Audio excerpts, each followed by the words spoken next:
JR is not going to be here today. So, and I'm not going to say we're going to settle for Terriano Towns because that's not true. Because he was just telling Luis and I that he's the brains of the operation anyway. So we've got apparently the guy that's really the brains behind the whole deal. But nonetheless, we've already seen, a couple of exhibition games by the men's team. We've seen one just a win, was that 2 days ago, for the women as they knock off School of Mines. So now we're getting ready for the season opening games to see the men on November 9th. They got Montana State here at home. The women are on the road the next day, November 10th. They're going to renew rivalries with the Big 12 school in Oklahoma State in Stillwater. So got a lot of fun things coming up. I tell you what, let's start off with the women's team. Let's bring up Associate Head Coach Terriano Towns. Come on up. Women coming off an 8-8 season. It was a very good season in Pac-12 play last year. You got a lot of folks coming back. You got some transfers, a lot to talk about. But unlike the guy we'll talk to next, where he's got to show everybody where, the UMC is, where they get food, where they got to go to class, you've got a bunch of experienced players coming back. Oh, that one on? There you go. All right. Check. Check. There you go. Awesome. We do. We have a great group of experienced players that are coming back, and we feel really fortunate to just have a great deal of experience and kids who've got some playing experience in the black and gold. So it's a good year. What did you learn on Monday nights? Monday night, we learned that the elevation affects us as well.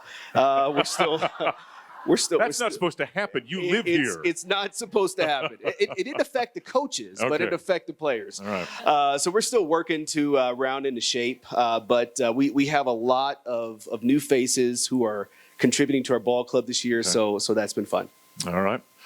When you've got that many veteran players coming back, now the one thing you don't have to do, I would think, is go into system issues or try to teach them culture. Right. They understand that. They should be able to pass that along then to the newcomers, correct? That's the plan. But, we brought in some really good young players and new players. We have 2 transfers from the University of Washington who are also bringing in Pac-12 experience and have really helped to advance our culture. They're just really great kids and, great buffs. And then we've got an amazing freshman class as well. We've got the State Player of the Year here from the state of Colorado and Kendall Wetta from Valor Christian. Nice. And so then we also have KT, who was the State Player of the Year in the state of Kansas. So 2 good young players that will also contribute to our ball club. You mentioned having 2 transfers. And it's interesting talking. I don't care if I'm talking to Carl Durrell or Tad or you guys with the women's team. That's changing college athletics the way that the portal is working, isn't it? Dramatically, yes. It really is. And I don't want to get into trouble and getting into too deep in the weeds talking about transfers, but these folks will never tell anybody what you say. So don't worry about that. Good. Very good. But I'm still pretty old school in the sense that I still haven't really gotten used to that changing the landscape of college athletics the way that it has. But we're going to grow and change with the times and bring in quality players to the University of Colorado. We've all gone through, obviously, in the last year and a half, 2 years, craziness with the pandemic and what that did with college athletics and playing without fans. But one of the interesting aspects are the fact that players who would have graduated can come back. Yes. And you got Maya Hollingshed comes back for another year. Maya Hollingshed, which we love, don't we? Yeah. Well, yeah. I mean, we're happy she's back. Super senior, and so Maya finished off exceptionally well, not only on the basketball court but also in the classroom. We're really excited just with the leadership that she's bringing back. Obviously, her quality of play, and I think she's got a great chance at hopefully getting drafted at the end of the year. So, so big things in store for her. Talk a little bit about your point guard position. But because of injury, you were able to kind of expand experience in that position. Yes. Now, Jalen comes back this year. Yes. Lasila has played a lot at that position. I know you got others, but that's obviously a very important part of your team, and any team for that matter. It is. Jalen brings a tremendous amount of experience. I mean, she was an all Pac-12 player last year, on the all defensive team. So she brings a tremendous amount of experience back. But like I said, if at the game the other night, one of the big surprises for us was in freshman Kendall Wetta, who's gonna push her at that position. She really brings a different style of play to our ball club, and we've been able to. It's given us some versatility in being able to move CeeLo over to the 2 a little bit more, and it's really helping. Buffs go 8-8 last year in conference play. You knock off the #1 team in America in Stanford.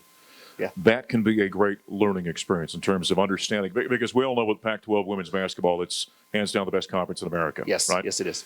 And so every single game, you're jumping into the deep end of the pool. Yes. And to go out and have success like you did last year, there's got to be great value in that, I would think. I definitely think so. I mean, what was really good for our ball club was to beat some teams that they historically had not beaten, and really gave them a great sense of confidence moving forward. So any year where you can knock off the #1 team in the country, advance to the postseason, and beat Nebraska in the postseason, which was really awesome for us. Even for our kids, that I think a lot of our players, because we haven't played the University of Nebraska in basketball in many years. But the way they were even celebrated in Memphis, while we were in the NIT, was really awesome. So that was a great year for us, great deal of experience. We've all seen that great highlight of Jim Valvano winning the national championship, where he ran around like he wasn't sure what to do. When you guys knock off #1, were you doing that? What was your first thought after the buzzer sounded? Thank God it's over. No, it was. To be honest, we really feel like in the last 4 times we've played Stanford, they were all close. Yeah, very close. So I think our team was really primed and ready to beat them. They just happened to have a #1, on their, right in front of their name that night. But we were going to beat Stanford. I don't care if they were #1 or if they were number 51. It didn't matter. We were going to win that game that night.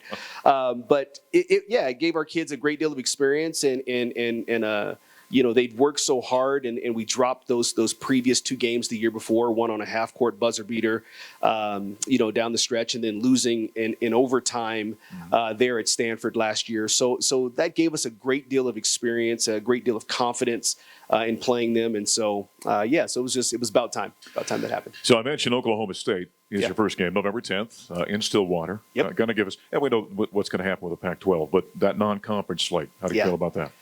Well, our non-conference slate is tougher than it's been in many years. I mean, so we've got Oklahoma State there, which will be a very difficult a difficult ball game. We come back. We have Marquette here at home, which was a top 20 ball club last year. Then the following week, we play 4 games that week, and we finish off that 4-game slate with Wisconsin here at home. So it's a very tough non-conference schedule, and one that we think is going to really prepare our ball club for the rigors of Pac-12 play, and hopefully give us a great opportunity to propel our team to the NCAA tournament this year.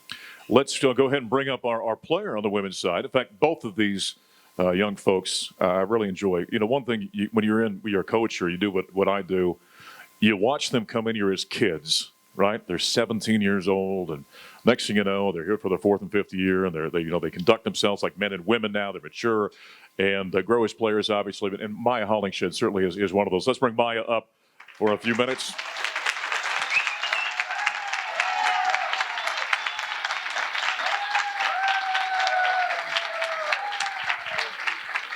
Try on. Go ahead and stay. Yeah, we put her over there. No, you're here. No, you got to sit. You're in the hot seat now. You got to sit in the middle.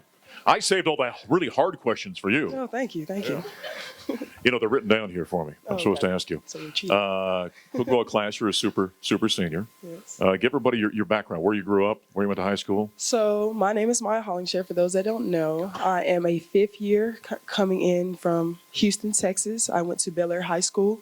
I just came to Boulder because the sense of community and family that I felt instantly just being on campus. I've never felt that at any other place, and I felt like I didn't need to take any other visits. So y'all were my first visit and my first commitment, so I'm here. Hey, when it's right, it's right. Yeah, it is.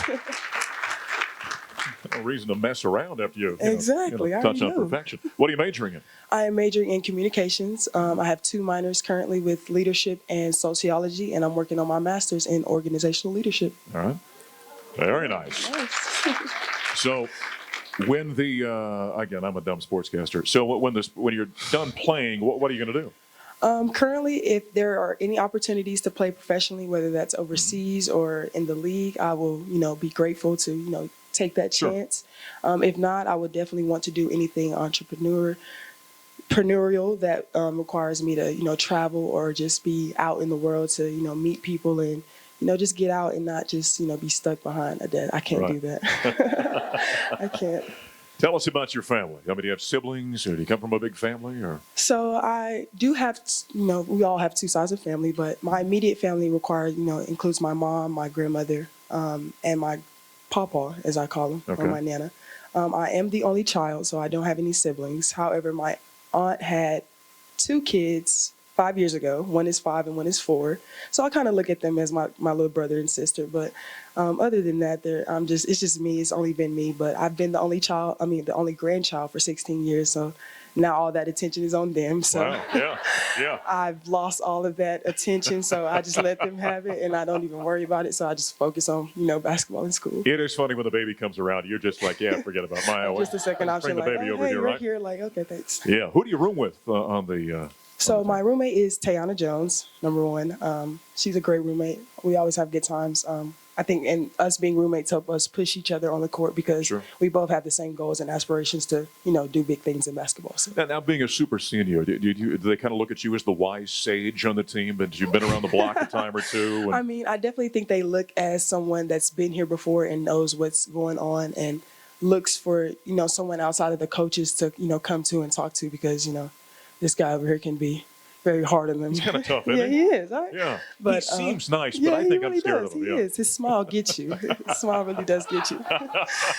But I think that having someone that's, been there and been in those type of situations and is in the same position as they are and has been through the Right. same process, I think it makes it easier for them to talk to. Were you always a basketball player? Did you play anything else? No, I did. I didn't even start with basketball. I didn't even start playing basketball till about 8th grade. Wow. I started with tennis, volleyball, track, and crazy thing was that my granddad, he played professionally. He played on the 1978 Washington Bullets at the time. Okay. All right. Yeah. And he also played at Grambling State University. Yeah. My dad played at Grambling State, but he didn't go pro. What was your grandfather's name? Terry Sykes. Okay. Terry He Sykes. would have played West End Unseld, I think, would have been on that team. Exactly. Yeah, that was a heck of a team. So even though they played basketball, they never really pushed me to play basketball. And I think I actually appreciate that a lot more because if I would have started playing basketball now, I don't think I would be here today. Right. But being that I started late and just continue to grow my game and then I naturally fell in love with basketball, I think that made it even better.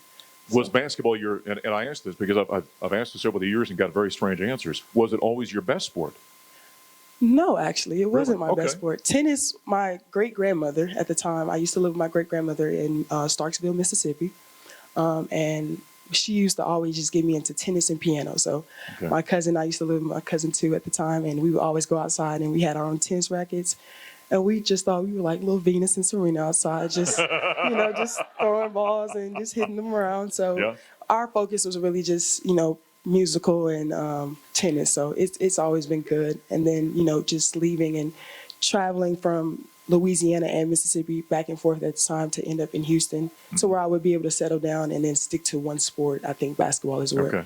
it came easy. A short time ago when we had Michael Westbrook here on campus, remember, for the National Football Foundation Hall of Fame, I asked Michael, I said, was this always your best sport? He said, oh, no, I was a far better baseball player than I was. Wow. I said, well, why didn't you pursue that? He said, because the game bored me stiff. He said, it just, So it's interesting. I think it because we just think of, young people like Maya that, well, you're a very good basketball player, so it must have been your passion your whole Right, life, but that's right. not the case. Not at all. Not at all. I didn't even think about picking up a basketball until, 8th grade. And that's when I got into AAU, traveling a lot and just kind of getting my feet wet with basketball. And then Okay. high school came and I was able to pursue that and stick with that and be consistent in that. What's your favorite thing about CU, not including basketball or the mountains? The mountains. Crazy thing is I've never been in the mountains. I've just seen them from a distance. Maya, they're right I there, know for they goodness are, sakes. but I don't hike, I don't climb, I don't jog You up and your mountains. teammates can't jump in a car and drive up there just one time? No, the elevation is very thick up there, I heard. So I want to stay right here at my sea level Yeah. at the Yeah. most. But I think that That's always the problem. See, if the mountains weren't high, they'd be awesome, wouldn't exactly. they? Yeah. But it's very beautiful to look at from a distance. You can't Yes, really get yeah. that view if I'm Right. in the mountains. So, So I'm not going to ask you if you've skied then, because you no, obviously not doing that would anymore. be- Most dangerous No. sport you could do as an athlete, I believe. Yeah. So, All right, your favorite thing to do when not competing in your sport? honestly, I'm very more introverted, whether a lot of people know that or not. I'm very chill. I like to have my free time. If I'm not playing basketball, I'm either asleep or doing homework. Okay. So there's not really a lot of room because Sure, yeah. basketball is an all-day thing. So Any superstition you've got pregame that you do? I mean, do you wear the same socks or, whatever? no, because we have the same loop and they get washed, so I do have to wear the same socks technically. So no superstitions, I would say. I just Okay. show up. I just get treatment, listen to music, go out, get shots up early. Okay. Before my freshman year, he can tell you this, he can allude to this, I used to nap a lot before a game because I felt like I would be well rested Sure. and very fresh when it came to the game. And it was quite the opposite because I was very slow, sluggish, and groggy. So he Sleep was has a tendency of doing that yeah, too. it does, right? Yeah. You would think it would have the opposite effect, but it didn't. So I tried to change that over the years, and I haven't really been sleeping like that before games. So I try to just be up, active, and just get my mind right before games and just get focused. All right. Well, when you get to be our age, all you want to do is nap then. So it'll come back around. It's coming soon. It'll come back around. How about a few questions for either Coach Teriana Towns or Maya Hollingshed? Yeah.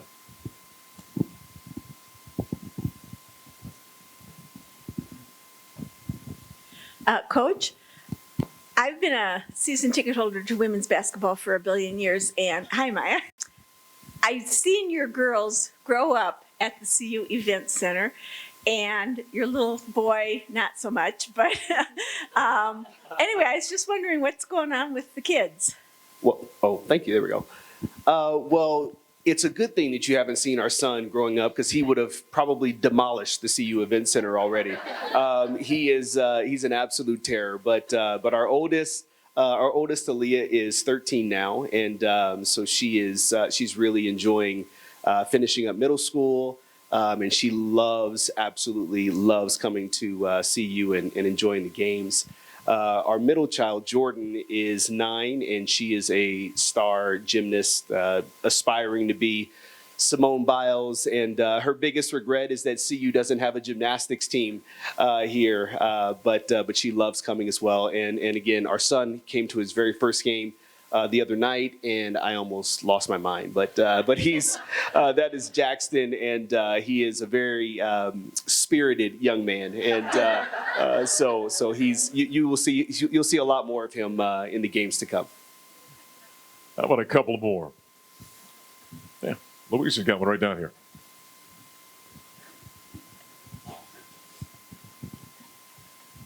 Coach T, you're just a little bit animated when you're on the floor. Just gonna say it. Just a little bit.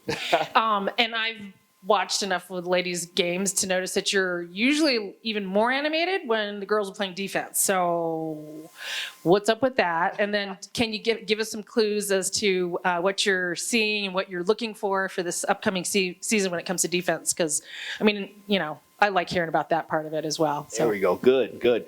Well, when you see me animated, know that I actually have a football background. So and in fact, in our first scrimmage, one of the officials who I've known for about 15 years just said, "T, can you do me a favor and just sit down?" And I told her, I said, "Listen, I'm used to marching the sidelines, as a defensive player when I was in college on the football field." So I absolutely love. I'm tremendously passionate about defense, and I think we've got a great group of young women who can actually defend this year, and we love to turn it up. This one I'm not so sure of, but we love to create turnovers. We love to create havoc and just really play with tremendous intensity on the defensive side. So I feel like if I can model that on the sideline, sometimes I'm in a defensive stance on the sideline trying to inspire our players. But yeah, no, it's fun. Defense is playing fun. Playing defense is tremendous fun for us, and hopefully we can have a great year on the defensive side. You may not be sure, but she seems positive she's going to play good defense. Thank you. Yeah, there you go. Mark. How about one more? Dave? Thanks. So you guys are both used to transfers coming in. Could you talk a little bit about two transfers from the Pac-12, Power 5, who you have played against and you've coached against, that process and what it's like to have players from the Pac-12 in the locker room and as part of the program, and how that's different from when they come from other places? Yeah, they were your competitor, Maya, and now they're your teammate. Yeah, I think it's definitely a different experience for both people. It's good to hear like the difference of what they used to do with their team and how they used to prepare for games and how we do it. I think the biggest difference was that we work a lot harder here, and I think that's what they love about it the most. I hear them talking all the time how they love coming into practice because we make it fun, because we're going to get after it, we're going to work hard, and we're going to be better. And our whole goal is to make each other better. Coach Jay makes emphasis on this all the time, that every day we're trying to reach our potential. So having added pieces to help build towards that will help us get to our potential, I feel. Awesome. They open the season November 10th at Oklahoma State. Tariona Towns, associate head coach, Maya Hollingshed. Super senior, Maya Hollingshed. Thank you.